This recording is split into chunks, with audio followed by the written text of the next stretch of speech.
அநேக நேரங்கள்ல நம்ம வாழ்க்கையில கொஞ்சம் யோசிச்சு பாருங்க. அநேக நேரங்கள்ல எல்லா சூழ்நிலை மத்தியில, நெருக்கத்தின் மத்தியில உலகெல்லாம் நமக்கு எதிர்ப்பாக இருக்கும். ஒருத்தரும் உதவ யாரும் இருக்க மாட்டாங்க. அந்த மத்தியில தேவன் நமக்கு ஒரு உதவி செய்வார். பார்த்தீங்களா? சில உறவுகள்லாம் நம்மள பிரிஞ்சு போயிருக்கோம், நம்மளை மதிச்சு இருக்காது. தேவன் அப்படியே ஒரு சூழ்நிலை உருவாக்குவார். அந்த உறவுகள்லாம் உன்னை தேடி வரும்படியாக, உன்னை வெறுத்தவர்கள், உன்னை ஒதுக்கினவர்கள், நீலாம் ஒரு ஆளே இல்லைன்னு சொல்லி உன்னை தள்ளினவர்கள் உன்கிட்ட ஒரு உதவிக்கு வரும்பொழுது அந்த இருதயத்துல இருக்க ஒரு சந்தோஷம் இருக்க. பார்த்தீங்களா? கர்த்தர் எப்படின்னா தகுதி இல்லாத நம்மளதான் தேர்ந்தெடுப்பார். மற்றவங்க எல்லாம் உன்னை ஒதுக்குறாங்களா, தேவன் தான் உன்னை மற்றவங்க எல்லாம் உன்னை வேணான்னு சொல்றாங்கன்னா கர்த்தர் தான் உனக்கு பலனா இருப்பார். கை வைத்து சொல்லுங்க, யார் என்னை தள்ளினாலும் என் தேவன் என்னை தள்ளி விடுகிறவர் அல்ல. காலையில எங்க அம்மா தான் முதல்ல எழுப்புறாங்க. இன்னும் எவ்வளவு காசு எடுத்துட்டு வந்திருக்கிற, எங்க திருடிட்டு வந்தியா? எவ்வளவுன்னா 6 லட்சம் ரூபாய் அதுல சேர்த்து வச்சு எடுத்துட்டு வந்து கொடுத்துருக்கிறேன். நான் சம்பாதிக்கிறேமா, நான் இந்த கம்பெனில மேனேஜரா இருக்கிறேன், நான் ஷேர் ஹோல்டர். இவங்கள நம்ப முடியல. அப்புறம் என்ன பண்றாங்க, அங்க இருக்க மேனேஜர், அவங்க ஓனர் அவருக்கு ஃபோன் பண்றாரு, என் கம்பெனி இவர் தான் பாத்துக்கிறாரு. இப்ப இவங்க அப்பா அம்மாக்கு பெருமை. இத்தனை நாள் இவன் உதவக்காரன்னு சொல்லுவேன், என் பையன் வந்து ஒரு கம்பெனிக்கு பார்ட்னரா இருக்கிறான். இப்போ இதெல்லாம் கூட அவனுக்கு பெருசா தெரியல. அவங்க அப்பாவோட அண்ணன் பிள்ளைங்க இருக்காங்க பார்த்தீங்களா, இப்ப அவங்களுக்கு வேலை இல்லை. வேலை இல்லாம இருக்க அந்த பிள்ளைகளுக்கு இவன் கிட்ட வந்து, உன் கம்பெனில ஒரு வேலை இருந்தா போட்டு கூட. இப்பதான் அவன் சொல்றான், என் வாழ்க்கையிலே அச்சீவ்மெண்ட் டே இதுதான். அவர் சொல்றாரு, கர்த்தர் எங்க எங்க வெட்கப்பட்டனோ அதே இடத்துல என் தலையை உயர்த்துகிறார். நீ வெட்கப்பட்டு போயிருப்ப, ஒதுக்கப்பட்டிருப்ப. சொல்லுங்களேன், எனக்கு ஒரு சான்ஸ் வரும். சொல்லுங்க பார்க்கலாம். தேவன் என் வாழ்க்கையில ஒரு டர்னிங் பாயிண்ட கொடுப்பார். அப்போ நான் நின்று பேசுவேன். சொல்லுங்களேன், வாய்களை கைகளை உயர்த்தி வாய்களை திறந்து சொல்லுங்க, கர்த்தர் என்னோட இருக்கிறார், எனக்காய் கர்த்தர் யுத்தம் பண்ணுவார். சொல்லுங்க பார்க்கலாம். உன் பாடுகள் எல்லாம் எவ்வளவு துன்பப்பட்டு எல்லாத்தையும் எழுதி வச்சுக்கோ, மறக்காத. இதெல்லாம் மறக்கும்படியாக கர்த்தர் உன் வாழ்க்கையில ஒரு தலையை உயர்த்துவாருமா இல்லையா? ஒரு பிரச்சனை தீர்ப்பதற்கு இன்னொரு பிரச்சனை. இதுதான் இந்த உலகத்தின் தன்மை. ஆனா என் தேவன் அப்படி இல்லை. உன் பிரச்சனை மாறுவதற்கு ஒரு சந்தோஷத்தை கொடுத்து இந்த பிரச்சனையை நினைவு இராதபடி கர்த்தர் செய்கிறவரா இருக்க. நீயே கஷ்டப்பட்டு நினைச்சாதான் அன்னைக்கு அப்படி நடந்ததே. ஆமா இல்ல, அன்னைக்கு அப்படி கஷ்டப்பட்டோம் இல்ல, ஆமா இல்ல, அன்னைக்கு அப்படி இருந்தோம் இல்ல. ஏன்னா இன்னைக்கு உன் தலையை கர்த்தர் உயர்த்துகிறவரா இருக்கிறார். நீ தேவனுக்கு முன்பாக உன்னை நீ சரண்டர் பண்ற, நீ முழங்கால் போட்டினா உனக்கு முன்பாக இருக்கிற ராஜ்யங்கள் எல்லாம் நிர்மூலமாக்கப்படும். நீ முழங்கால் போட்டு ஒரு நாளைக்கு 1 மணி நேரம், அல்லது கவனிச்சுங்க, ஒரு நாளைக்கு 1 மணி நேரம் நீ முழங்கால் போட ஆரம்பிச்சுன்னா தேவ ராஜ்யம் உனக்கு முன்பாக நிற்கும். உனக்கு எதிர்த்து நின்ற மனிதர்கள் எல்லாம் சுக்குள் நூறா ஆக்கப்படுவார்கள். நீ வாயை திறந்து இங்க ஜெபிச்சாவே பெரிய காரியம். ஆனா முழங்கால் போட்ட உனக்கு முன்பாக இருக்கிற எல்லா கோட்டையும் நிர்மூலமாக்கப்படும். முடிஞ்சு போனவைகளை என் தேவன் அவர் காக்க வல்லவரா இருக்கிறார். குடும்பத்திற்காக, அழிந்து போற வாழ்க்கைக்காக, அழிந்து போற ஒண்ணுமே இல்லாதபடி செய்கிற சூழ்நிலைக்கு நேரம் முழங்கால் போட்டு ஜெபம் பண்ணு. நீ ஜெபம் பண்ணு, பட்டு போன இடத்துல துளிர் விட ஆரம்பிக்க. இனி எந்திரிக்கவே முடியாது சொல்லுவாங்க. அந்த இடத்துல அவன் தலையை கர்த்தர் உயர்த்துவார்.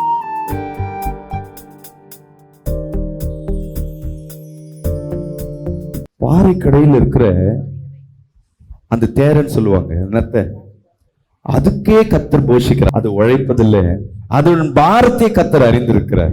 இந்த பறவைகள், நாட்டு மிருகங்களுக்கு என்ன கிடையாது, கவலையே கிடையாது. ஏன்னா என் தகப்பன் என்னோடு இருக்கிறார், நான் எதற்கும் சோர்வதில்லை.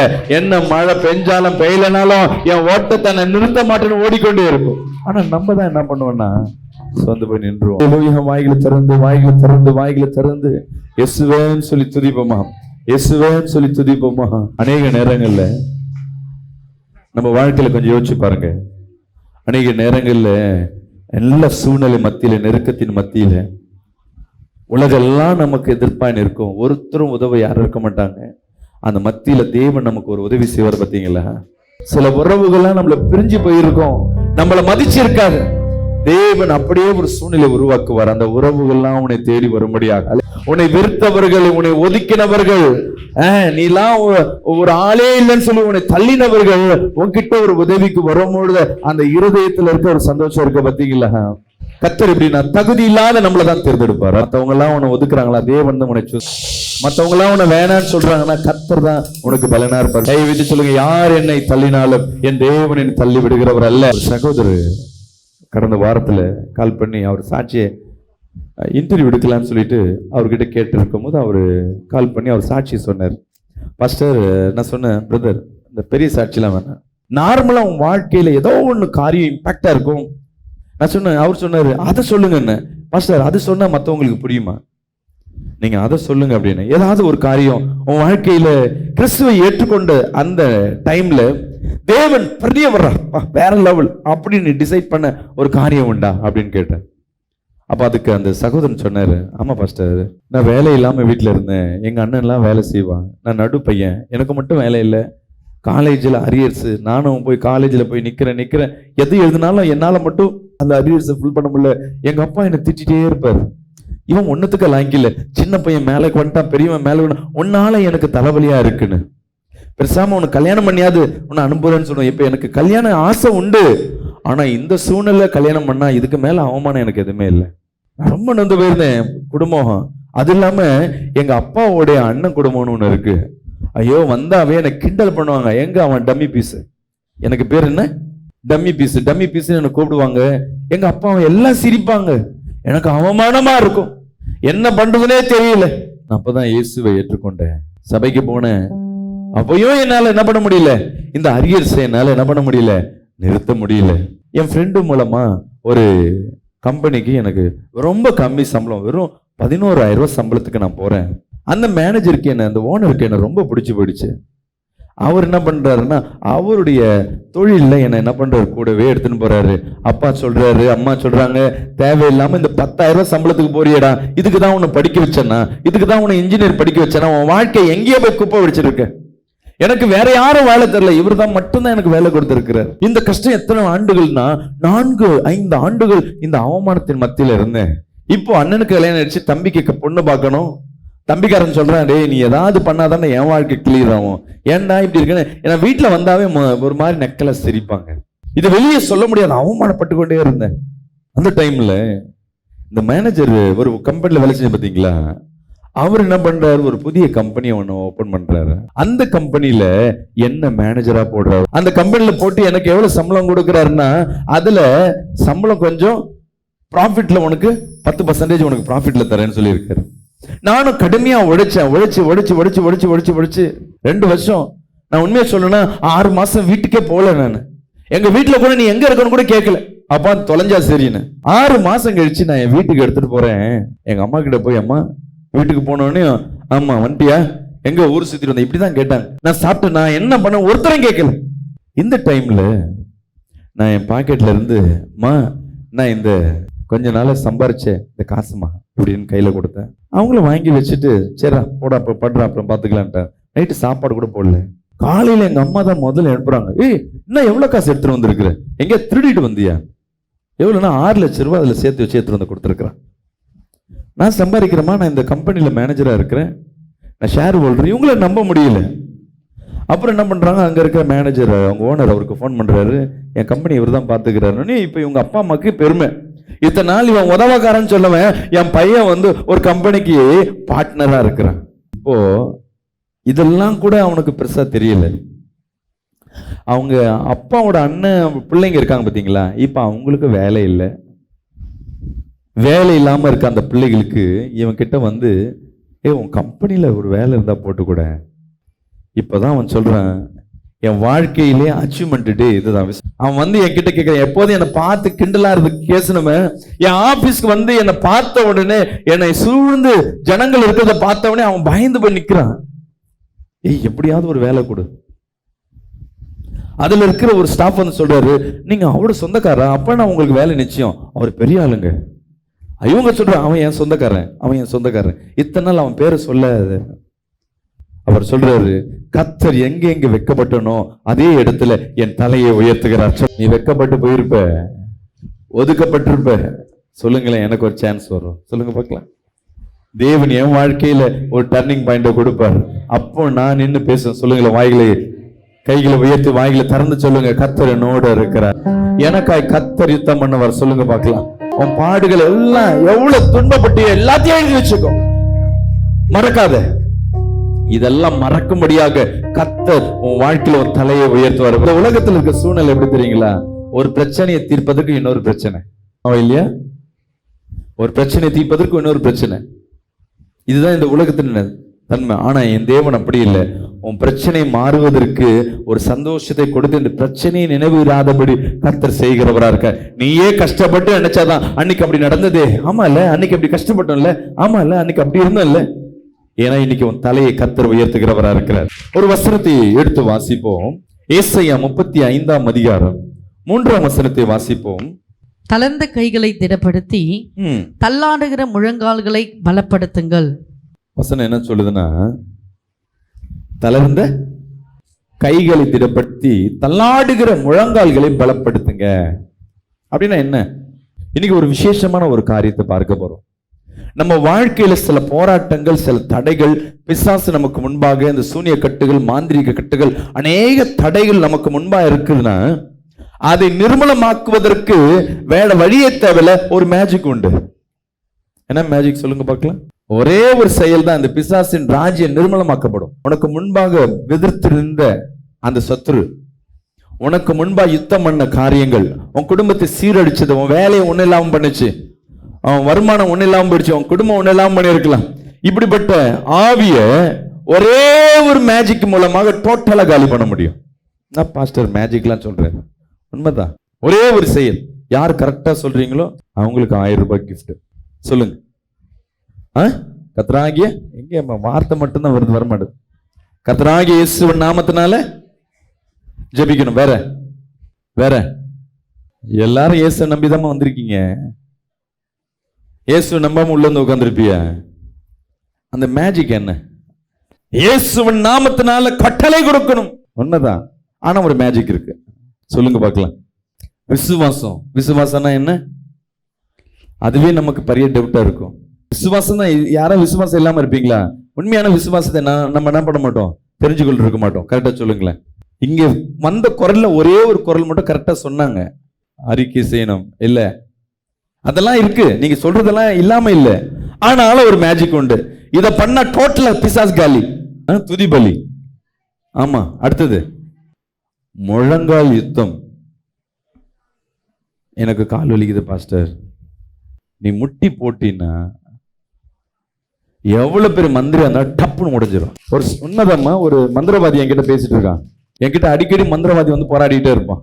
அந்த குடும்பத்தை மட்டும் என்கிட்ட விட்டுறேன், நான் காசு வாங்கிட்டேன், நீ கண்டுக்காம விட்டு டிஸ்டர்ப் பண்ணாத, அந்த குடும்பத்துக்காக ஜெபிக்காத. அவங்க கிட்ட என்ன பண்ணு பேசிக்கிட்டே கேட்பேன், என்னதான் உன் பிரச்சனை? அந்த சகோதரி போன உடனே முட்டி போடுறாங்க. ஏன் முட்டி போட்டா என்ன? அதுதான் எனக்கும் தெரியல. அவன் சொல்றான், அவங்க முட்டி போட்ட உடனே நான் கட்டி வச்சிருக்க பிசாசெல்லாம் கட்ட விழுக்கப்பட்டிருக்கிறது. அப்போ முழங்காலுக்கு அவ்வளவு பவர் உண்டா? நீ முழங்கால் போடுறனா, உன் கால்கள் மடங்குறதுன்னா யாருக்கு முன்பாக நம்ம முழங்கால் போடுவோம்? சொல்லுங்க பார்க்கலாம். இயேசு ரெண்டாவது. முன்னாடி வந்து உனக்கு முன்னாடி யார் பண்ணுவேன்? முதலாளி. ஒரு மனுஷன் முட்டி போடுறான்னா அவன் வந்து தன்னையே தானே அடக்குகிறான், ஒடுக்குகிறான், அர்ப்பணிக்கிறான்னு அர்த்தம். உட்காருவதற்கு அதற்கு அர்த்தம் இல்ல, நிற்பதற்கு அழுத்தம் இல்ல, ஒரு கழிச்சு உட்கார்றதுக்கு அதுக்கு அர்த்தம் இல்ல. முழங்கால் போட்டு நீ நிக்கிற, முழங்கால் போட்டு நேர் முழங்கால் போட்டு நிக்கிறேன்னா அதற்கு என்ன அர்த்தம்னா, நான் முழுமையா எதிர்க்க இருக்கிறவங்களுக்கு நான் சரண்டர் ஆக்குறேன். நீ தேவனுக்கு முன்பாக உன்னை நீ சரண்டர் பண்ற, நீ முழங்கால் போட்டினா உனக்கு முன்பாக இருக்கிற ராஜ்யங்கள் எல்லாம் நிர்மூலமாக்கப்படும். உங்களால என்ன ஜபம் வேணா பண்ண முடியும். நைட்டு ஃபுல்லா உட்காந்து விடுத்து ஜபம் பண்றேன், பாஸ்டிங் போட சொல்றியா போடுறேன், சபையிலேயே உட்கார்ந்து இருக்கணும், எல்லா மீட்டிங் கலந்துக்கிறேன், டேல மீட்டிங்கா கலந்துக்கிறேன். ஆனா முழங்கால் போட்டு ஜபன்னாவே முடியாது. முட்டி வலி பாஸ்டர், எவ்வளவு நான் நிக்கிறது, இடுப்பு பிடிச்சிக்குது பாஸ்டர். உண்மைதாம்மா. வீட்டுல ரொம்ப கஷ்டம் இருக்கு, சில கடன் தீரவே மாட்டுது, சில பிரச்சனை மாறவே மாட்டுது, என் கணவன் திருந்தே மாட்டுறான், என்னோடு போராடிட்டே இருக்கிறாங்க இந்த மனிதர்கள், பக்கத்துல இருக்க ஒரு உறவு என்னோடு போராடி கொண்டே இருக்கு, என்னால ஒண்ணும் செய்ய முடியல, நான் வேலை செய்யற இடத்துல ஒருத்தர் வந்து எனக்கு முன்பாக ரொம்ப நின்று கொண்டிருக்காங்க, இந்த சூனியம் மாந்திரினால என்னால என்னால முடியலன்னு சொல்லி பாருங்களேன். நீ முழங்கால் போட்டு ஒரு நாளைக்கு 1 மணி நேரம், அல்லது கவனிச்சுங்க, ஒரு நாளைக்கு 1 மணி நேரம் நீ முழங்கால் போட ஆரம்பிச்சுன்னா தேவ ராஜ்யம் உனக்கு முன்பாக நிற்கும். உனக்கு எதிர்த்து நின்ற மனிதர்கள் எல்லாம் சுக்குள் நூறா ஆக்கப்படுவார்கள். நல்ல சத்தமா சொல்லுவேமே. எடுத்து படிங்க. ஏசாயா 45ஆம் அதிகாரம் 23ஆம் வசனத்தை வாசிங்க.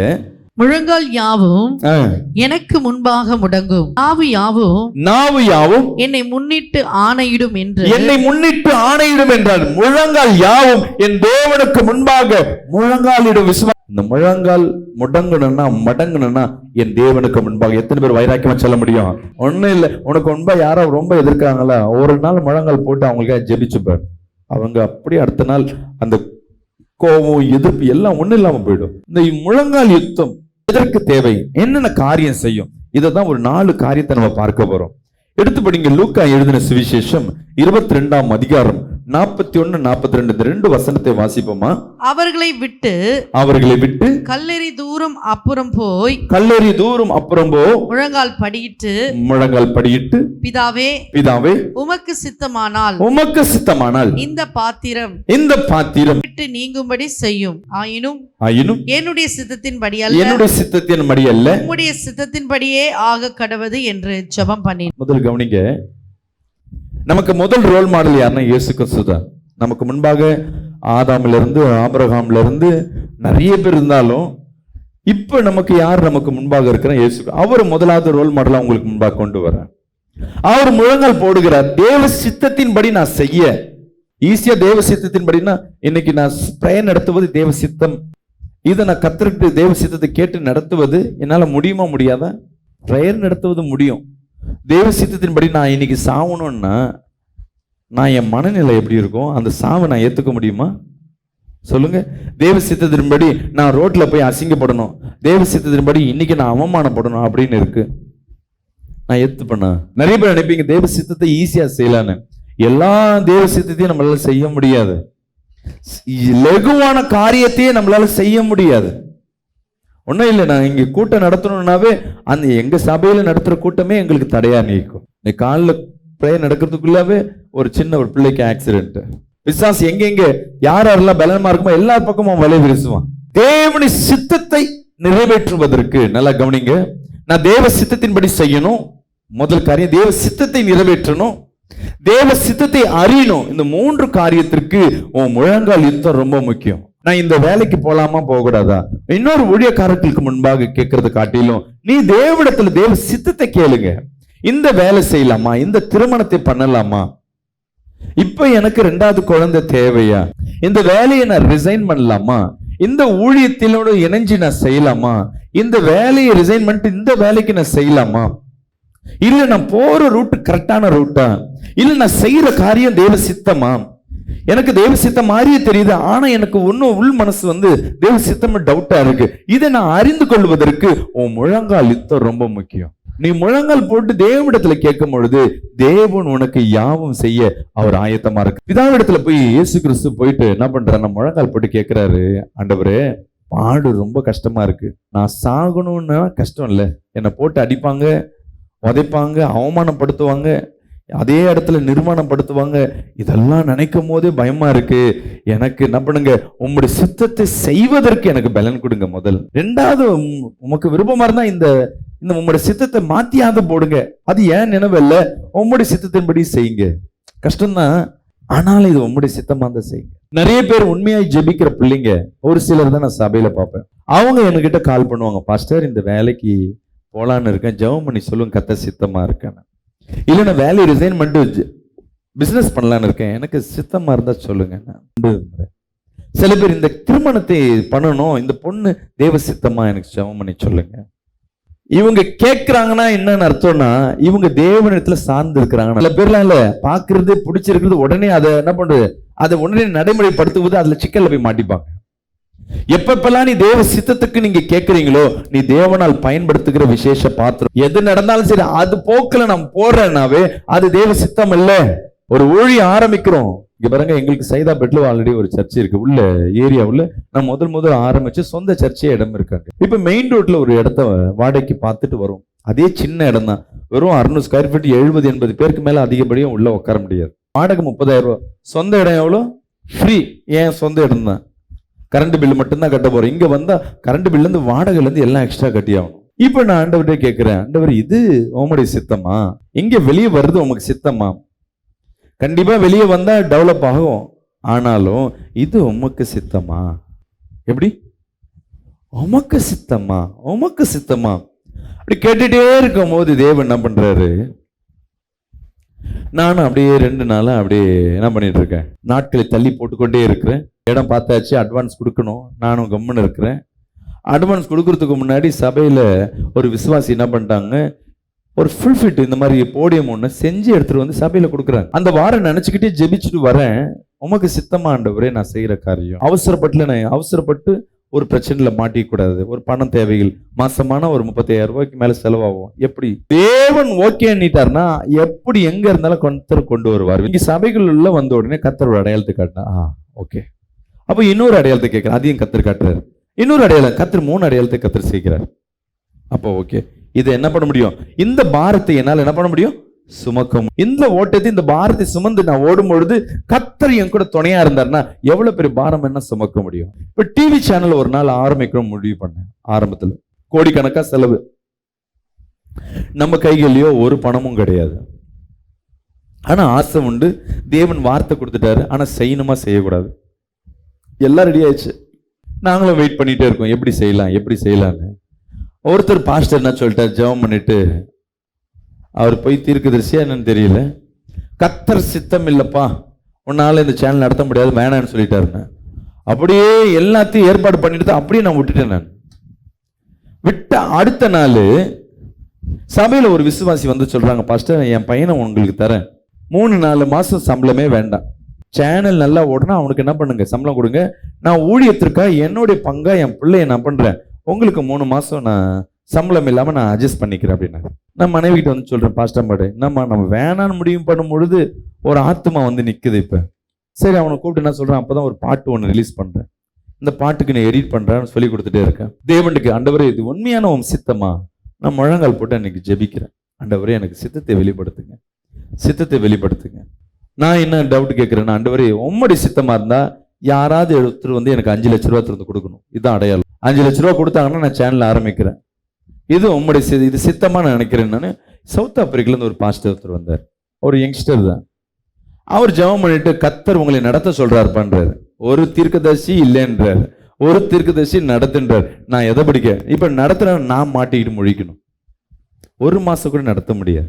சொன்னபடியே அடுத்த 2 வாரத்துல ஒரு விசுவாசி வந்து என்ன பண்றாரு, பாஸ்டர் இந்த டிவி சேனல் நடத்துவதற்கு நான் உங்களுக்கு உதவி செய்யறேன்னு சொல்லிட்டு நான் கேட்ட பணத்தை அவர் எடுத்து வந்து கொடுக்குறாரு. நான் பரலோகத்துல கேட்கும் பொழுது தேவன் இங்க கிரியை செய்கிறார். உடனே ஒரு சேனல் ஆரம்பிச்ச ஒரு 3 மாசத்திலேயே லாக்டவுன் ஆரம்பிச்சிருச்சு. சேனல் மூட வேண்டிய சூழ்நிலை. தேவ சித்தத்துல இருந்ததுனால இதுவரையும் அந்த சேனல் நடந்து கொண்டே இருக்கு. கிறிஸ்து உங்க வாழ்க்கையில வழி நடத்துறாருன்னா முதல் அடையாளம், நீ எது செஞ்சாலும் தேவ சித்தத்தை கேட்டு செய்யும். தேவன் இதுல சித்தமா இருக்கிறாரா? சில செயல்கள் உன்னால செய்ய முடியாது, ஆனா அது தேவ சித்தமா இருக்கும். ஆலயத்துக்கு போவது தேவ சித்தமா? ஆமா. ஜெபிப்பது தேவ சித்தமா? ஆமா. பரிசுத்தத்தை காப்பது தேவ சித்தமா? ஆமா. உன் குடும்பத்தை காப்பது தேவ சித்தமா? ஆமா. இதெல்லாம் தேவ சித்தமா நீ கேட்டுட்டு இருந்தீங்கன்னா இது கிடையாது. பெரிய காரியத்தை நீ செய்யறனா தேவ சித்தத்தை கேட்கலாம். நார்மலா உன் வாழ்க்கையில் நடக்குவதே தேவ சித்தத்தை நீ கேட்கணும்னு அவசியம் இல்லை, ஆனா அது தேவ சித்தம் தான். பட் அந்த ரெகுலர் லைஃப் என்னால் நடத்த முடியலன்னா தேவனிடத்துல பலனை கேட்கணும். ஆண்டவரே எனக்கு பலனை கொடுங்க. அந்த பலனை பெற்றுக்கொள்ளுகிற இடம் தான் முழங்கால் போடுகிற இடம். நீ முழங்கால் போட்டு ஜெபிக்கன்னு வச்சீங்களா, ஒரு இடம் உன் வீட்டுல ஒரு இடத்த நல்லா கவனிச்சு பாருங்க. ஒரு இடத்துல நீ முழங்கால் போட்டு ஜெபிக்கிறன்னா அந்த இடத்துல பரலோகம் திறக்கப்பட்டிருக்கும். அந்த இடத்துல ஒரு மகிமை காணப்படும். கட்டுண்டவர்கள் அந்த இடத்துல நின்னாவே அந்த இடத்துல ஒரு விடுதலை காணப்படும். சபையில வந்து நீங்க பாப்பீங்க, நான் நின்ன இடத்துல உட்கார்ந்த இடத்துல யாராவது வந்து நின்னாங்கன்னா அவங்க அபிஷேகத்துல நிரம்புவதும் பிசாசுகள் கட்டுகள் உடைகிறத நீங்க லைவ்ல பார்த்திருப்பீங்க. நான் மட்டும் இல்லை, நீங்க உங்க வீடுகள்ல நீ ஜெபிக்கிற இடத்துல முழங்கால் போட்டு பாருங்க, பிசாசு ஜென்மம் எடுத்தாலும் உள்ள அந்த மந்திரவாதிகிட்ட போராடும். நான் சொன்ன பாத்தீங்களா, மந்திரவாதி அவன் வந்து சொல்றான், பாஸ்டர் இந்த முழங்கால் போட்டுட்டீங்கன்னா எங்களால அதுல நிக்க முடியல, என்னதான் நாங்களும் மாந்திரிக போட்டு வாயை கட்டு இது பண்ணாலும் அதனாலதான் என்ன பண்ணுவோம், வீட்டுல அதிகமா ஜெபிக்கிறது பெண்கள் யார் ஜெபிக்கிறாங்களோ அவங்க ஜெபத்தை தடுக்கிறதுக்கு முதல் நாங்க என்ன பண்ணுவோம்னா அவன் முழங்கால தான் கட்ட வைப்போம். அப்பதான் தெரிஞ்சது, ஓ ஏன் முழங்கால கட்டு, அந்த சகோதரிக்கு முழங்கால கட்டு போடல, வலி கொடுக்கலன்னா ஓடும் ஒடையார சர்ச்சுக்கு போகும், சர்ச்சில் போனா முழங்கால் போட சொல்லுவாங்க, வீட்டுல உட்காந்து முழங்கால் போடும். முதல் கட்டை எங்க தான் போடுவோம், முட்டில. எத்தனை பேருக்கு முட்டி வலி இருக்கு? பிசாசு முட்டில டிராப் வச்சிருக்கிறான். இன்னைக்கு கர்த்தர் அதை உடைக்க போகிறார். எத்தனை பேர் விசுவாசிக்கிறீங்க? நீங்க முழங்கால் இன்னைக்கு போட போறீங்க. உனக்கு விரோதமா எதிர்த்து நின்ற அந்த ஆயுதங்கள் எல்லாவற்றையும் என் தேவன் உடைக்க போகிறார். கீழே ஒரு பிரஸ் உண்டு, பைண்டிங் பிரஸ். போன மாசம் நான் எப்போதும் வந்து எப்பயாவது ஃப்ரீயா இருக்க டைம்ல கீழே போய் அவங்களோட பேசிட்டு இருப்பேன். பேசும்போது சொன்னாரு, எங்க கிளைண்ட் ஒருத்தர் வந்து பிரஸ்ஸுக்கு வந்திருந்தாரு. கீழே நின்று பேசிட்டு இருக்கும் பொழுது மேல வந்து நீங்க செவ்வாய்க்கிழமை ப்ரேயர் நடத்திட்டே இருந்தீங்க. அவருக்கு வந்து தலைவலி, உடம்பு வலியோட தான் அந்த ரொம்ப நாளா உடம்பு சரியில்லாம வந்தாரு. வந்தோன்னு கேட்ட, மேல என்னப்பா சத்தமா இருக்கு அப்படின்னு. சர்ச்சுக்கெல்லாம் எதுக்கு மேல இடம் விட்டீங்க? இவரு கிளைண்ட் கொடுத்தவர் என்ன பண்றாரு, கேட்டுட்டே இருக்கும்போது அவங்க என்ன சொல்லியிருக்காரு, அவங்க பாட்டு ஏதோ பண்றாங்க, ஏதோ நல்லது பண்றாங்க, இது நமக்கு என்ன இருக்கு, அவங்க பாட்டு மேல பண்றாங்க. இந்த சவுண்ட் உனக்கு டிஸ்டர்பா இல்லை? கேட்டுட்டே இருக்கும்போது இங்க சகோதரிகள் எல்லாம் பாடி இருக்காங்க. இந்த சத்தம் அவர் மேல பட்டு கொஞ்ச நேரம் கழிச்சு தொப்புன்னு கீழே வந்திருக்கு. அவங்க நினைச்சிட்டாங்க பிபி சுகர் ஏதோ ஆயிடுச்சு போல, தண்ணி குடிச்சு எடுத்துட்டா ஃப்ரெஷ் ஆயிட்டாரு. பாருங்க, தேவ சத்தம், வாயிலிருந்து வர்ற சத்தம். இங்க நான் ஜெபிக்கிறது இல்லை, உங்க வாயை திறந்து நீங்க கைகளை உயர்த்தி முழங்காலிட்டு பாடும் பொழுது அந்த இடத்துல தேவம் நாமம் மகிமைப்படும், தேவ தூதர்கள் செயல்பட ஆரம்பிப்பாங்க. இன்னைக்கு நீங்க ஜெபிக்க போறீங்க, உன் வீட்டுல இருக்க கட்டுகள் உடைய போகிறது. கரங்களை உயர்த்தி சொல்லுங்களேன். நீ ஜெபிக்கும் பொழுதே ஒரு சகோதரன் சொல்றான், அப்பா உன்கிட்ட மட்டும் நான் வச்சுக்க மாட்டேன். சும்மா போயிட்டு என்ன பண்ற, நீ ஜெபம் பண்ணிட்டே இருக்க, ஒரு நாள் உன் காலை உடைச்சு வீட்டிலே வைக்கிறேன்னு. ஏன் இவர் திட்டுறாருன்னு வீட்டுல கேட்டா, நான் திட்டுறேன்னா வீட்டுல போய் ஜெபம் பண்ணிட்டு வர, அடுத்த நாள் எனக்கு அடிபடுது, அடுத்த நாள் எனக்கு என்ன பண்ணுது, பலவீனப்படுது, அதனால இவ சர்ச்சைக்கு போக கூடாது. பாருங்க, உன்னோடு இருக்கிற தேவன் எவ்வளவு பெரிய. நீ வாயை திறந்து இங்க ஜெபிச்சாவே பெரிய காரியம். ஆனா முழங்கால் போட்ட உனக்கு முன்பா இருக்கிற எல்லா கோட்டையும் நிர்மூலமாக்கப்படும். முதலாவது தேவ சித்தத்தையும் தேவ சித்தத்தை அறிவதற்கும் அதை நிறைவேற்றுவதற்கும் முழங்கால் யுத்தம் ரொம்ப முக்கியம். இரண்டாவது, அப்போஸ்தலர் 7ஆம் அதிகாரம் 60ஆம் வசனத்தை வாசிங்க. ஜனங்கள் அழிக்கப்படாமல், நம்ம குடும்பங்கள் அழிக்கப்படாமல் காக்கப்படுவதற்கு முழங்கால் யுத்தம் ரொம்ப முக்கியம். அவனோ முழங்கால் படியிட்டு ஆண்டவரே இவர்கள் மேல் இந்த பாவத்தை சுமத்தாதபடி என்று மிகுந்த சத்தமிட்டு சொன்னான். இப்படி சொல்லி நித்திரை அடைந்தான். ஜனங்கள் அழியாதபடி. நல்லா கவனிங்களேன், எடுத்து படிங்க. யாத்திராகமம் 32ஆம் அதிகாரம் 11-16 படிங்களேன். மோசே தன் தேவனாகிய கர்த்தரை நோக்கி, கர்த்தாவே தேவரின் மகா பலத்தினாலும் வல்லமையுள்ள கையினாலும் எகிப்து தேசத்திலிருந்து புறப்பட பண்ணின உம்முடைய ஜனங்களுக்கு விரோதமாக உம்முடைய கோபம் பற்றி எரிவதென்ன? அந்த பலகைகள் தேவனால் செய்யப்பட்டதாயும் அவைகளிலே பதிந்த எழுத்து தேவனால் எழுதப்பட்ட எழுத்துமாய் இருந்தது. ஜனங்களை காப்பாற்றுவதற்கு தேவன், ஜனங்களை அழிக்காதபடி காப்பாற்றுவதற்கு தேவனிடத்துல போய் முழங்கால் போட்டு ஜனங்களை காக்கும்படியாக அவன் ஜெபம் பண்ணான். நீங்க ஜெபம் பண்றீங்கன்னா தெரிஞ்சுக்கங்க, ஒருவேளை உன் பிசினஸ் சில பேருக்கு வந்து என்ன நடக்கிறத பார்த்தா இன்னும் 6 மாசம் 1 வருஷத்துக்கு மேல இந்த பிசினஸ் மூடிடணும். சில பேரை பார்ப்பேன் நான், அம்மா பிசினஸ் அடிப்போது என்னால இன்னும் 1 வருஷம் தான் என்னால் தாக்கு பிடிக்க முடியும், அடுத்த வருஷம் கிடையாது, கடன் மேல கடன் போட்டு என்னால பண்ண முடியாது, மூடிடுறேன். சில பேர் நேற்று 2 நாளா பார்த்திருப்பீங்க, நேற்று ரொம்ப மோசம். ஒவ்வொரு பெட்ரோல் பங்க் சுத்தி எது இருந்தது பாத்தீங்களா? ஆட்டோ சிக்கு புக்கு ரயில் மாதிரி எப்படி ஒரு 500 ஆட்டோ லைன்ல நிக்குது. பாவம், ஒரு ஆட்டோக்காரர் சொல்றாரு, ஐயோ இனிமேட்டு இந்த ஆட்டோவை நம்பிலாம் இருக்க முடியாது, நான் என்ன பண்றேன், முடியுறேன். ஐயோ இனி இந்த ஹாஸ்பிட்டல்ல டேட் சொல்லிட்டாங்க, இன்னும் 10 நாள் தான், இன்னும் 30 நாள் தான், இது வியாதிக்கு மருந்து கிடையாது, செத்து தான் போனோம், இனி பிரிஞ்சு வாழ வாய்ப்பே இல்லை, இன்னும் 2 மாசத்துல டைவர்ஸ் கிடைச்சிடும், இனி வாழ்வதற்கு வழியே இல்லை. உலகம் என்ன சொன்னாலும் சரி, நீ முழங்கால் போட்டு ஜெபம் பண்ணி பாரு. முடிஞ்சு போனவைகளை என் தேவன் அவர் காக்க வல்லவரா இருக்கிற குடும்பத்திற்காக, அழிந்து போற வாழ்க்கைக்காக, அழிந்து போற ஒண்ணுமே இல்லாதபடி செய்கிற சூழ்நிலைக்கு நேரம் முழங்கால் போட்டு ஜெபம் பண்ணு. நீ ஜெபம் பண்ண பட்டு போன இடத்துல துளிர் விட ஆரம்பிக்கால், இனி எந்திரிக்கவே முடியாது சொல்லுவாங்க, அந்த இடத்துல அவன் தலையை கர்த்தர் உயர்த்துவார். ஆமென். அன்பு பிரியமான ஜனமே, இந்த வேளையில கர்த்தர் உன்னோடு பேசிக் கொண்டிருக்கிறார். ஒருவேளை உங்க குடும்பங்கள்ல ஏதோ ஒரு காரியம் அழிந்து போற சூழ்நிலை காணப்பட்டிருக்கலாம், எல்லாமே முடிஞ்சு போற சூழ்நிலை காணப்பட்டு இனி வாய்ப்பே இல்லைன்னு இருக்கலாம், இனி குழந்தைய கிடையாது, கர்ப்பத்தை இனி வயிற்றுல இருந்து எடுத்துடணும், இனி கர்ப்பமே தரிக்காது, இனி கல்யாணமே கிடையாது, இனி சேர்ந்து வாழ வாய்ப்பே கிடையாது. என் தேவன் நினைச்சா அது மீண்டும் கட்ட முடியும். சொல்லுங்களேன், கைகளை உயர்த்தி, என் தேவனே துவக்கவும் முடிவுமா இருக்கிறார். சொல்லுங்க பார்க்கலாம், சத்தமா சொல்லுங்களேன். அவரு துவக்கமும் முடிவுமா இருக்கிறார். ஏ சத்ருவே, உன்னால எதுவும் செய்ய முடியாது. வாயை திறந்து சொல்லுகிற ஒவ்வொரு வீடுகள்ல இருக்க கட்டுகள் இன்னைக்கு உடையப்படுகிறது. இடிந்து போன காரியம், முடிவு பட்ட காரியங்களை என் தேவனால் மீண்டும் கொடுக்க முடியும்னா அது முழங்கால் இருக்கும். எத்தனை பேரு இது முடிஞ்சு போயிடுச்சு, ஆனா முழங்கால் போட்டு ஜெபம் பண்ணு, என் வாழ்க்கையில அற்புதம் செஞ்சிருக்காரு சொல்றவங்க மட்டும் கைகளை உயர்த்தி காட்டுங்களேன். முடிஞ்சவைகளை என் தேவனால் மீண்டும் கொடுக்க முடியும். இல்லாதவர்கள் இருக்கிற போல பண்ணுகிற தேவன், உனக்காக பாழாய் போன பட்டணங்களை சீர்படுத்துகிற தேவனாகிய கர்த்தர். ஒருவேளை உன் குடும்பம் பாழாய் போன பட்டணம் போல காணப்படுகிறதா? உன் வாழ்க்கையில இடிந்து போன வாழ்க்கையை காணப்படுகிறதா? இன்னைக்கு ஒரு முழங்கால் யுத்தத்தை போடுங்க. சொல்லுங்க, இன்னைக்கு நான் ஒரு முழங்கால போட போறேன். தொடர்ந்து 21 நாள் முழங்கால், 1 மணி நேரம் ஜெபம் பண்ண போறேன். தேவன் என் வாழ்க்கையில ஒரு அற்புதத்தை செய்வார். எடுத்து படிங்க அப்போஸ்தலர் 9ஆம் அதிகாரம் 40ஆம் வசனத்தை வாசிங்க. பேதுரு எல்லாரையும் வெளியே போக செய்து முழங்கால் படியிட்டு ஜெபம் பண்ணி பிரேதத்தின் புறமாய் திரும்பி, தபித்தாலே எழுந்திரு என்றான். அவள் தன் கண்களை திறந்து பேதுருவை பார்த்து உட்கார்ந்தாள். இயேசு செஞ்சது 1-2 தான், ஆனா அப்போஸ்தலர் செஞ்சது எப்பா? இந்த உலகமே இன்னைக்கு ரட்சிக்கப்பட்டதுன்னா இயேசுவை காட்டிலும் அப்போஸ்தலர் செய்த அற்புதங்கள் ஏராளம். இங்க கவனிங்க, பேதுருக்கு முன்பாக ஒரு சடலம் இருக்கு. இயேசு அற்புதம் செஞ்சது தானே. நீங்க வாங்க, என் வீட்டில் ஒரு மரணம் இருக்கு சொன்னோடனே அவரை கூட்டிட்டு வர்றாங்க. இவர் போய் முழங்கால் எடுக்கிறார். முடிஞ்சு போயிடுச்சு, எல்லாம் கண்ணீர் விட்டுட்டு இருக்காங்க, சாவு வீடு. இவர் முழங்கால் இடுகிறார்.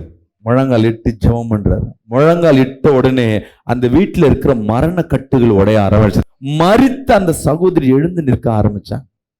உங்க வீட்டில் ஒரு அற்புதம் நடக்கணுமா? உங்க வீட்டில் அற்புதங்கள் அடையாளங்கள் நடக்கணுமா? நிறைய பேர் சொல்லுவாங்க, கிறிஸ்துவர் வாழ்க்கைன்னா ஏதோ ஒரு வாழ்க்கை, ஆவியானவர் எங்க உண்டோ விடுதலை உண்டு. மோகன் சிலாசர் ஐயா என்ன பண்ணாருன்னா, கடந்த மாசம் என்ன பண்ணாருன்னா ஒரு மீட்டிங்ல பேசினார். எந்த சபைகள் அற்புத அடையாளம் இருக்கோ அந்த சபைக்கு போங்க. அற்புத அடையாள சபைகள் தேவனால் அங்கீகரிக்கப்பட்ட சபை இல்லை, போகக்கூடாது. அப்படிப்பட்ட சபை இல்லை, அப்படிப்பட்ட ஊழியக்காரனை நல்லா ஜெபம் பண்ண ஆர்வம், சபையில் அற்புத அடையாளம் நடக்கும்னு சொல்லிட்டு ஒரு ஸ்பீச் கொடுத்தார். இது என்ன ஆயிடுச்சுன்னா, அடுத்தது 4-5 பேர் தூக்கின்னு வந்துட்டானுங்க. பிரச்சனை எப்படி அவர் சொல்லலாம்? அப்ப எங்க சபையில அற்புதம் இல்லைன்னா நான் இந்த சபைக்கு போகக்கூடாதா? இந்த சபையில கடவுள் இல்லையா? இயேசு கிறிஸ்து சபைக்கு போறதுக்கு முன்பாக எல்லாம் அங்க அற்புதம் ஒண்ணுமே இல்லையே. இயேசு கிறிஸ்துக்கு போறதுக்கு முன்பாக அங்க அற்புதம் இல்லை, ஆனா இயேசு கிறிஸ்து வந்ததுக்கு அப்புறம் அற்புதம் நடந்தது. ஆவியானவர் எங்க அங்க இடைபட ஆரம்பிச்சதோ அங்க அற்புதங்களை அடையாளங்கள் நடக்க ஆரம்பிச்சது. இன்னைக்கு நிறைய சபைகள்ல அற்புதம் கிடையாது. நல்ல பாடல், நல்ல டான்ஸ், நல்லா என்ன பண்ணுவாங்க, லைட்டிங் எல்லாமே இருக்கும். சில சபைகள்ல உபவாச ஜபம் இருக்கும், பாஸ்டிங் பிரேயர் இருக்கும், நல்ல மெசேஜ் இருக்கும். ஆனா ஒரு சாட்சி, ஒரு அற்புத சபைகள் இருக்காது. ஆனா வேதம் சொல்லுகிறது, எங்க தேவன் நாமத்தை உயர்த்தும் பொழுது, எங்க ஆவியானவர் உண்டோ அங்க விடுதலை உண்டா. சபைகள்ல தேவ ஆவியானவர் இருக்கிறார்னா இங்க அற்புதம் நடக்கும். கட்டுண்டவர்கள் விடுதலை பெறுவார்கள், மரித்தவர்கள் உயிர் பிறப்பார்கள், பலவீனப்பட்டவர்கள் சுகமடைவார்கள். நிச்சயமா சொல்றேன் என் அன்பு சகோதரி சகோதரியே, நீ உண்மையான விசுவாசினா உன் வாழ்க்கையில அதிசயத்தை நீ பார்க்கணும். ஒரு கூட்டம் ஒண்ணு தெரிஞ்சுக்கிட்டு இருக்கு இன்னைக்கு. கொரியால இருந்து நான் தான் கடவுள் சொல்லிட்டு சில பேர் சுத்திட்டு இருக்காங்க. அவங்க நோக்கம் என்னன்னா, நம்மளாம் ஆதியிலே இருந்தவங்க, பிதாவிடத்துல பரலோகத்துல இருந்த தூதர்கள், நம்ம பாவம் செஞ்சதுல நம்ம தள்ளப்பட்டுட்டோம், மீண்டும் நம்மளை மீட்டெடுக்க இயேசு கிறிஸ்து வந்தார். அவர் வந்துட்டு 3வது ஒரு இயேசு கிறிஸ்து வந்திருக்கிறாரு. அதிசயம் அற்புதம்லாம் இப்ப கிடையாது, கண்ணில் பார்க்கவே முடியாது, அதெல்லாம் கிடையாது, இதெல்லாம் பொய்ன்ட்டு பாருங்க. சபைக்கு ஒரு கூட்டிட்டு வந்தா தெரியும், அற்புதங்கள் அடையாளம் நேரில் பார்க்கலாம். தேவ ஆவியான உன் வாழ்க்கையில இங்க சபைகள்ல மட்டும்தான் அற்புதம் அடையாளம் இல்ல, உங்க வாழ்க்கையில நீ முழங்கால் போட்டு ஜெபம் பண்ணினா அங்க அற்புதத்தை அடையாளத்தையும் பார்க்க. எத்தனை பேர் விசுவாசிக்கிறீங்க, கர்த்தர் என் வாழ்க்கையில அற்புதத்தை செய்யணும் சொல்லுங்க, என் கண்கள் பார்க்கணும் சொல்லுங்க. இங்க வருமா, இங்க நிறைய பேர் வந்திருந்தாலும், ஒரு 300-400 பேர் வந்திருந்தாலும், ஒரு சின்ன கூட்டம் மட்டும் இப்ப நான் சொன்ன உடனே அப்பா என் வாழ்க்கையில அற்புதம் நடக்கும்னு, இன்னொன்னு என்ன பண்ணணும்னா வேடிக்கை பார்த்துட்டு இருக்கோம், இன்னொன்னு நடந்தா என்ன நடக்காட்டி என்ன, அதெல்லாம் நம்மளுக்கு வாய்ப்பு இல்லை. இங்க யாருக்கு கத்த செய்வார்னா, அந்த ஒரு சிறு கூட்டம் இது எனக்கு வாழ்க்கையில் நடக்கும், நான் பார்க்கணும். நான் முதலாவது இயேசுவை ஏற்றுக்கொண்ட பொழுது நான் கத்தெடுத்து கேட்டது என்னன்னா, நீங்க தான் கடவுள்னா நான் உண்மை பார்க்கணும், நான் உண்மை இடத்துல பேசணும், நீங்க என் கூட இருக்கிறீங்கன்னா நான் என்ன பண்ணணும், நான் அதை ஃபீல் பண்ணணும். இப்போ எங்க வைஃப் அங்க இருக்கிறாங்க, எங்க அம்மா எங்க பக்கத்துல அப்பா அம்மா இருக்காங்கன்னு வச்சுங்களேன். இப்ப என் கையில கட் பண்ணிக்கிட்டு ரத்தம் ஊத்துது. அவங்க பார்த்துக்கிட்டு கம்முன்னு இருக்காங்க, இவங்களும் பார்த்துட்டு கம்முன்னு இருக்காங்க. அப்பனா நான் என்ன சொல்லுவேன்? நீலாம் ஒரு மனைவியா? நீயே திட்டுவீங்க. நாமா நீ மனசு கல்லு மாதிரி இருக்கு. உண்மையான அப்பா அம்மா, உண்மையான மனைவி, உண்மையான கணவன் அந்த என்ன பண்ணுவாங்க? ஓடி வந்து அது காயத்து கட்டுப்படுவாங்க. நான் கத்துறதுதான் கேட்டேன். நான் சோகமா இருக்கும் போது, கவலையா இருக்கும் பொழுது நீங்க கண்டுக்காம இருக்கீங்கன்னா நீங்க நான் கடவுளா கல்லா மண்ணா? நான் வணங்குற தேவன் ஜீவனுள்ள தேவன்னா நான் அற்புதத்தை பார்க்கணும். நான் அற்புதத்தை பார்க்கணும். ஒரு அற்புதத்தை நான் பார்க்கணும். தேவன் சொன்னதை செய்வார். ஒரு முறை ஒரு பகுதியில வீட்டுல வாடகைக்கு இருக்கிறோம். நல்லா கவனிங்கள, வீட்டை காலி பண்ண சொல்றாங்க. அவங்க வந்து எங்களை ஏமாத்த பாக்குறாங்க. அவங்க வந்து ஒரு பெரிய எம்எல்ஏவோட அண்ணனுடைய குடும்பம். இப்ப என்ன பிரச்சனைன்னா, நாங்க என்ன பண்ணிட்டு போய் போலீஸ் ஸ்டேஷன்ல போய் அவங்க அண்ணன் மேல கம்ப்ளைண்ட் கொடுத்துட்டு வந்துட்டோம். அவங்க அண்ணன் யாரு? ஒரு எம்எல்ஏவோட சொந்த அண்ணன். கம்ப்ளைண்ட் கொடுத்து நானும் எங்க அம்மா தான் கொடுத்தேன். எங்களுக்கு ஒரு பேக்ரவுண்ட் எதுவும் இல்லை. அந்த இன்ஸ்பெக்டர் வந்து யார்கிட்ட சொல்லிட்டாரு, வீட்டு வாசல்ல நின்று கதவு தட்டுறாங்க. வீட்டு வாசல்ல ஒரு 30-40 பேர் கையில ஏதோ வச்சுக்கிட்டு தட்டுறாங்க. கதவு டம் டிம்னு கதவு மூடிட்டு இருக்காங்க. என்ன நடக்குதுன்னு தெரியல. கத்துறாங்க, கதவு இடிக்கிறாங்கன்னா உள்ள எப்படி நானும் எங்க அம்மா மட்டும்தான் இருக்கு. சின்ன வயசு, நான் சொல்றது 20-25 வருஷத்துக்கு முன்பா. 20 எப்படி பயந்து போய் நிக்கிறோம். அவ்வளவுதான், என் வாழ்க்கை முடிஞ்சிச்சுன்னு போய் முழங்கால் போட்டு ஜெபம் பண்றேன். ஆண்டவரே, நீங்க உண்மையான கர்த்தர்னா இங்க ஒரு யுத்தத்தை செய்யுங்க. எப்படி செய்வார்கள் எனக்கே தெரியல. ஒண்ணு அவங்க எல்லாம் ஓடி போவாங்கலாம், வாய்ப்பா இல்ல. இந்த கதவு உடையாதபடி பாதுக்குங்க. உடனே என்ன பண்றேன், நான் அந்த இன்ஸ்பெக்டருக்கு கால் பண்றேன். சார், என்ன சார் இப்படி பண்ணிட்டீங்க? நான் என்ன பண்ண முடியும்? நீங்க வேணா என்ன பண்ணுங்க, ஸ்ட்ரெயிட்டா அந்த எம்எல்ஏக்கே கால் பண்ணி எம்எல்ஏ நம்பர் கொடுங்க. எம்எல்ஏ நம்பர் எடுப்பாரா? அவர் பிஎன் நம்பர் தரேன்னு எடுப்பார். ஃபோன் பண்ணுங்க. ஃபோன் பண்ண கொஞ்ச நேரத்துல வீட்டு வாசல்ல இருந்து வேற ஒரு ஃபோன் வருது. அந்த சவுண்ட்ல அப்படியே நின்று போயிடுச்சு. நான் தான் கமிஷனர் வந்திருக்கிறேன், நீங்க இப்ப கதவு திறக்கலாம். ஒன்றும் இல்லை, இங்க இருக்கிற எல்லாரும் கதவு திறக்கிற யாரெல்லாம் சண்டை போட்டாங்களோ அவங்களெல்லாம் வேன்ல ஏத்திட்டு இருக்காங்க. ஒரு அற்புதத்தை கத்த செய்தார். எப்போ? முழங்கால் போடும்போது. உண்மையான நீ வணங்குற கத்தர் அவர் கல்லும் இல்ல, மண்ணும் இல்ல, பேசாது இருக்கிற அவர் போர் சிலைகள் இல்லைன்னா நீ கண்ணை விடும்போது அவரும் கண் கலங்கும். நீ சிரிக்கும் போது அவரும் முதலாவது சிரிக்கிறவர் அவரா இருப்பார். நீ ஆபத்துல இருக்கும்போது உனக்கு வந்து முதலாவது ஆபத்துல துணை நிற்கிறவர் இயேசு கிறிஸ்துவா இருக்கிறார். நீ முழங்கால் போட்டு பாருங்க. உன் பிள்ளைக்கு சீட்டு கிடைக்கலையா? ஸ்கூல்ல சீட் இல்லைன்னு சொல்லிடுவாங்க. ஃபீஸ் கட்ட காசு இல்லைன்னு சொல்லிடுவாங்க. கொடுக்கிற கடன் கொடுக்கிறவன் இல்லையே, என்கிட்ட காசு இல்லைன்னு சொல்லிடுவாங்க. சீட்டு இந்த மாசம் எடுக்காம உன் கையில தள்ளி உனக்கு விடாம வேற ஒருத்தருக்கு விழுந்திருக்கும். எப்படிடா இந்த மாசம் அற்புதம் நடக்கும்? எப்படிடா நடக்கும்? நீ முழங்கால் போட்டு பாரு. இல்லாதவைகளை என் தேவன் கொண்டு வந்து உனக்கு முன்பா நிற்பார். முழங்கால் போட்டு கேளு, அழுது கலங்கு. இயேசுவே, என் வாழ்க்கையில் அற்புதம் செய்யுங்க. எனக்கு இப்ப செய்யுங்க. என் பிள்ளை வெக்கப்படுவார், ஃபீஸ் கட்ட ஏதாவது ஒரு வழியை செய்யுங்க. வழியை கத்தடத்துல எப்படி ஜெபம் பண்ணணும் நல்லா கேட்டுக்குங்க. இந்த முழங்கால் எப்பப்போ ஜெபம் பண்ணணும், இதுவரையும் முழங்கால் போட்டு என்னென்ன கேட்கணும், இந்த 3 ரகசியத்தை உங்களுக்கு சொன்னேன். இப்போ என்ன சொல்ல போறேன்னா, எப்போ எந்த டைம்ல முழங்கால் போட்டு ஜெபம் பண்ணலாம்? அதிகாலையில முழங்கால் போட்டு ஜெபம், இரவு வேளையில முழங்கால் போட்டு ஜெபிக்கலாம். 2 டைம் நீ முழங்கால் போட்டு உனக்கு ஏதாவது காரியம் தேவை நடத்துற எங்களுக்கு என்ன பண்ணுவான்னா, என்ன என்னை பத்தி பேசிட்டு இருக்கு, இவ்வளவு பேர் முழங்கால் போட்டா நான் எங்க போறது? இந்த குடும்பத்தை நான் ஆட்டி வச்சுட்டேன், இந்த குடும்பத்தை ஒன்றும் இல்லாமல் வச்சுட்டேன். இப்போ போய் முழங்கால் போட்டு நீ ஈஸியாக சொல்லி கொடுக்குற. இரவுல உன் வாழ்க்கையில ஏதாவது ஒன்று நடக்கணும், முடிஞ்சு போயிடுச்சு. தேவன் பெரியவர். நீ இரவுல 1 மணி நேரம் முழங்கால் போடுங்க. எவ்வளவு நேரம்? ஆமென். இல்லை உபவாசம் போட்டு ஜெபம் பண்றீங்களே, அதுல 1 மணி நேரம் ஜெபமாவது உபவாசத்துல முழங்கால் போட முடியாது. நம்ம என்ன பண்ணுவோம்? முழங்கால் போடுறோம் தெரியுங்களா? வீட்டில் எல்லாம் போடுற முழங்கால் இப்படி இருக்காது, அப்படியே ஆண்டவரே ஸ்தோத்திரம், ஆண்டவரே ஸ்தோத்திரம், ஆண்டவரே ஸ்தோத்திரம், ஆண்டவர் கத்தருக்கு ஸ்தோத்திரம், ஆண்டவரே. கேட்டா முழங்கால் உன் முட்டி பட்டுச்சாமா? இப்ப பேலன்ஸ் எதுல பேலன்ஸ்ல நீ உட்கார்ற? கையும் உன் டிக்கியும் தான் பேலன்ஸ்ல நிக்குது. உண்மை அதுதானே? முட்டியில போட்டு ஜெபம் பண்ண சொன்ன நிறைய பேரை பார்த்துருக்குறேன். Praise lord, praise lord, praise lord, praise lord, praise. முட்டி டான்ஸ் ஆடிட்டு இருக்கும். ஏன்னா முட்டி வலிக்கும். நீ நேர் முட்டி, அப்புறம் அடுத்த முட்டி பேலன்ஸ். நல்ல நேர் முட்டி ஒரு கஷ்டம், போட முடியாது. நீ போட்டுப்பார். ஈஸியான காரியத்தை நீ செஞ்சுட்டீன்னா பிசாசு சுட்டுடுமா? இந்த நேர் முட்டியில போட்டு 1 மணி நேரம் நெல்லு. 21 நாள் ஜெபம் பண்ணிப்பார். ஒரு நாளைக்கு 1 மணி நேரம், 21 days. சாப்பிட்டு நல்லா சாப்பிட்டு பலனா முழங்கால் போட்டு ஜெபம் பண்ணிப்பார். எவ்வளவு பெரிய தடைகளா இருந்தாலும் உடைந்து போகும். ஒருவேளை உன்னை ஏமாத்தி இருக்கலாம், காசு கொடுக்காம ஏமாத்தி இருக்கலாம், இல்ல குழந்தை பிறக்காத தடையா இருக்கலாம், இல்ல மெடிக்கல் ரிப்போர்ட் உனக்கு மாறி வரணும் விசுவாசிக்கிறியா? இந்த ரிப்போர்ட் மாறணும்னு முழங்கால் போட்டுப்பார், ஒரு அதிசயத்தை நீ பார்க்க முடியும். இயற்கைக்கு அப்பாற்பட்டு என் தேவனால் ஒரு அதிசயத்தை செய்ய முடியுமானா முடியும். எப்போ நீ முழங்கால் போடும் பொழுது. உங்களுக்காக ஊழியக்காரர் முட்டி போட்டா நீங்க மல்லாக்கப்படுத்தின்னு இருப்பீங்க. நைட்ல ஜபத்துக்கு நிறைய விண்ணப்பம் வரும். என்னன்னு பார்த்தா விண்ணப்பம் கொடுத்துட்டு அவங்க படுத்துன்னு இருப்பாங்க, நாங்க முழிச்சிருந்து ஜபம் பண்ண இருப்போம். தேவன் எப்படிங்க செய்வாரு? இன்னைக்கு ஜெபம் பண்ண போறீங்க அப்படிங்க, முடிஞ்சவங்க முழங்காலிட்டு அப்படி கண்களை மூடி. எத்தனை பேர் இன்னைக்கு முழங்காலித்தோம்? உன் பலவீனங்களை கர்த்தர் மாற்ற போகிறார். வலியோடு தான் இருப்பேன். இந்த வலியை என்ன இயேசுவுக்காக. போன மாசம் நான் மத்தியில என்ன கவனிச்சு பாருங்க, போன மாசம் நம்ம மத்தியில் ஒரு பாஸ்டர் வந்தார் தஞ்சாவூர்ல இருந்து. 2 கால்கள் இல்லை, கையில தவழ்ந்துதான் மேல இருந்து ஏறி இங்க வரை வந்தார். கஷ்டமா இருந்தது. நான் பார்த்துட்டு, பாஸ்டர் நான் கஷ்டப்படுறேன், ஆனா எல்லாம் என் இயேசுவுக்காக. அவர் சொன்ன வார்த்தை, முடிஞ்சவங்க முழங்கால் இடுங்க, முடியாதவங்க எழுந்திருச்சு நின்றுங்க. ஆமென், அல்லேலூயா. ஜீவனுள்ள தேவனுக்கு ஒரு நேர் முழங்கால் இடு. உனக்காக செபிங்க, வாய் திறந்து உங்க விண்ணப்பத்துக்காக செபிங்க. செபிங்க செபிங்க, நீ முழங்கால் போட்டு செபிக்க செபிக்க எல்லா சூனிய கட்டுகள் உடைகிறது. உனக்கு விரோதமாக எழும்பின தந்திரங்கள் நிர்மலமாக்கப்படுகிறது. அவன் கோட்டைகள் உடைகிறது உடைகிறது.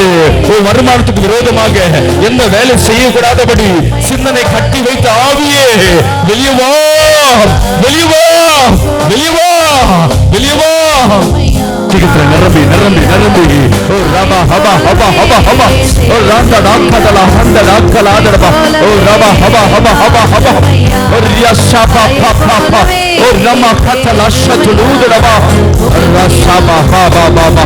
ஓ ரமா கதலா ஷதலாதரியாதரபா. ஓ மகிமை மகிமை மகிமை மகிமை. Yes glory. பெட்டுகோ பெட்டுகோ பெட்டுகோ பெட்டுகோ பெட்டுகோ. ஓ ரபா ஹபா ஹபா ஹபா ஹபா ஹபா ஹபா.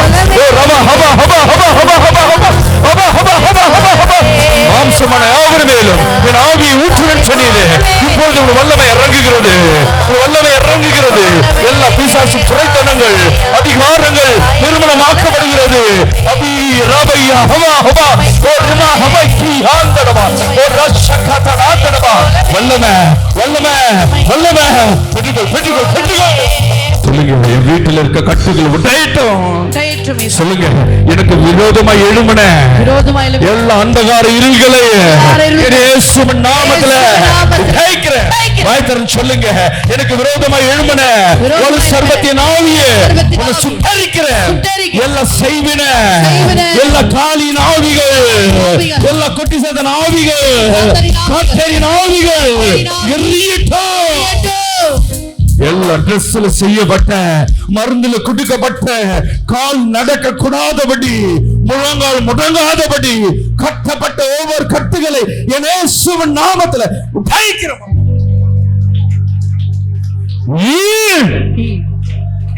மகிமை மகிமை மகிமை. அநேகர் மத்தியில தேவ வல்லமை அந்த முழங்காலுக்கு நேராக இறங்குகிறது. அந்த முழங்காலுக்கு நேராக இறங்குகிறது. அந்த முழங்காலுக்கு நேராக இறங்குகிறது. சில பேர் வயிற்றுக்குள்ள தேவ வல்லமை இறங்குவதை பார்க்கிறேன். உன் வயிற்றில் பல ஆண்டுகளை கட்டப்பட்ட அந்த கட்டுகள் உடைகிறது. வாவிலியே அந்த வயிற்றில் கொடுக்கப்பட்ட எல்லா சூனிய கட்டுகள் உடைகிறது. இந்த சத்தம் போகிற ஒவ்வொரு சரீரத்திற்கு நேராக உள்ள ஒளிந்திருக்கிற ஆவியே வெளியே வா, வெளியே வா. இந்த சரீரத்தை விட்டு வெளியே வா, வெளியே வா, வெளியே வா. ரப்பா காத்தா லஷபா. ஒவ்வொரு முழங்கால்களையும் கர்த்தர் தொட்டுக் கொண்டிருக்கிறார். இன்னைக்கு போட்ட முழங்காலுக்கு அவன் கோட்டை உடைந்தது, அவன் ராஜ்யம் நிர்மலமானது. வந்த வண்ணமாய் 7 வண்ணமாய் திரும்ப வருவதை நான் பார்க்கிறேன். ஆமென்.